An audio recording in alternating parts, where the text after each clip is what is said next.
Hey guys, Four Wheeled Quinn here, and I'm back with another episode of Four Wheeled Fandom for you. Today, we're diving into something that was really cool that I've been playing around with for the last few months. Today, we're talking about Lego Star Wars: The Skywalker Saga.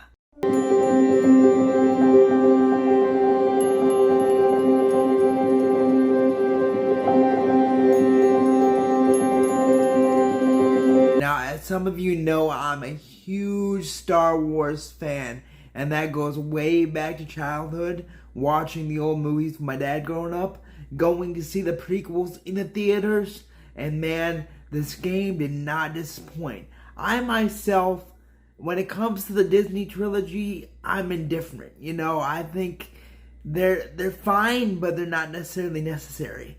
But this game does every single movie justice, including the new trilogy, and makes it a really fun, really good, playable experience. This game overall, if you're just playing the main story, will take you about a day's worth of time to beat. And I'm talking about a day's worth of playtime, 24 hours worth of playtime. So the story is great to just play through and have fun with, and have a good chunk of your time invested in this game, just like it should be. It doesn't run through levels too quickly, but you can easily get through one movie a day if you're willing to spend an hour to an hour and a half playing every day. So it's a quick game to beat if you want to just kind of get through it, but it's also a fun experience that you can go and play little side missions and explore the worlds if that's what you're into. So without further ado, let's jump into some pros and cons. Pro number one is the humor of this game. This game had so many moments that made me audibly laugh out loud. This game was hilarious in a lot of ways. It was a good Lego style parody, which means you had things falling apart, heads flipping around, crazy stuff happening, little jokes like people eating sandwiches or this or that, or little underwear pieces falling. The whole game just oozed with awesome Lego humor, and that was pretty amazing, and I love that aspect of this game. Pro number two. Another thing that I liked about this game was how good of a representation it was of the Star Wars media in general.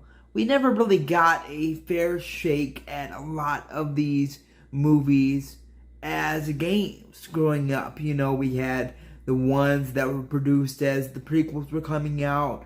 We had Knights of the Old Republic, but I haven't really experienced a good full saga of the Lego games in Star Wars form. I haven't really experienced the Star Wars movies in a good video game form. So this was a great way to experience the saga through a video game and have it be pretty much on point with the content. And not only on point, but going back to the first pro, the humor added to this, plus the stick-to-itiveness of the story. It was just, wow. This game was a fantastic representation of the Star Wars media, and that's pro number two. Pro number three is that this game isn't too intense. You're not gonna have a hard time beating this game. You're really not.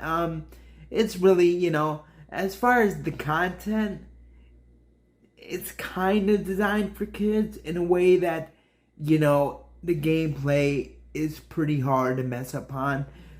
You can't really die that easily, and if you do, you just respawn right back where you were, and it just kind of goes on. It makes the gameplay really relaxing, but still keeps you on your toes, which is actually pro number four. This game, even though it's relaxing, it still keeps you on your toes. There are many levels in which you have to pilot a cruiser or pilot an X-Wing, but it keeps you on your toes. You have to pay attention to what you're doing in this game when you're flying in a cruiser. to hit targets and to go around the right way. Otherwise, you're just going to keep dying. The last pro number 5, is the universe that this game builds, in which this is one of the only games that I know of that's not the Star Wars MMORPG, in which you can really explore the Star Wars universe and have a great time doing it. Every movie is laid out for you, so you can explore Mos Espa and Mos Eisley in Episode 4. You can walk around the Death Star. You can walk around Mustafar if you want to. And all of this is open to you. So it's an open world Star Wars game. Maybe not the one we always pictured, but it's an amazing open world Star Wars game experience in which you can truly play all of the worlds, all of the levels. Well, not all of the worlds, because there's a lot of worlds in Star Wars if you go into the expanded universe. But all of the movie worlds you can go and play and have a really good time, and also unlock really funny, jokey things that are really cool and really in the spirit of Lego. Now we're going to get into some cons. Con number 1, I mentioned this as a pro. And even though this game is relaxing to play, this game is a bit too easy. The fact that you can never really die and there's really no stakes to dying makes this game a really easy experience. I would like it if the combat was just a bit harder. I'd like it if there was more combinations you could do with the lightsaber in terms of the controls, instead of just straight up X, X, X, and sometimes B, which you kind of get caught up with in this game. Con number 2 is the voice acting. I was not a huge fan of the voice acting. For some of the characters, the voice acting was fairly good. For Poe Dameron, for Han Solo, some standouts that the voice acting was pretty bad were Kylo Ren. He kind of sounded like Christopher Walken. And I'm not kidding. Yeah, he kind of sounded a little bit Christopher Walken. And Lando Calrissian did not sound like Lando Calrissian. Some of the easier characters to nail, they were pretty fine. Han Solo went in and out. He was better when he was older versus when he was younger. Really, Poe Dameron, Finn. Rey was good. I mean, yeah, some that were good, some that were bad.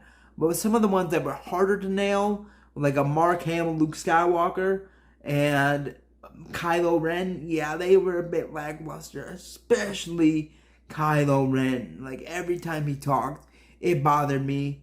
It did not sound like Adam Driver. It sounded like Kermit the Frog meets Christopher Walken, and I was not a fan of that aspect at all. So overall, what would I rate Lego Star Wars The Skywalker Saga? Well, I'd give it a solid 7.5 out of 10.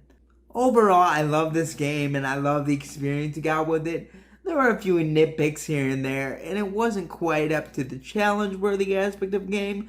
But if you're looking for a relaxing way to enjoy the whole Star Wars universe in a way that's never really been played with so far, I would say give this game a shot. It was a great way to bring Lego Star Wars into the gaming world in a great Lego capacity, and it was still fun even if you're an adult.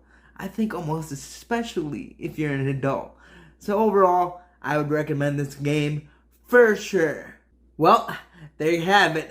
I've been Four Wheeled Quinn, and thank you for watching. Tune in next time when I do something else. Alright, bye.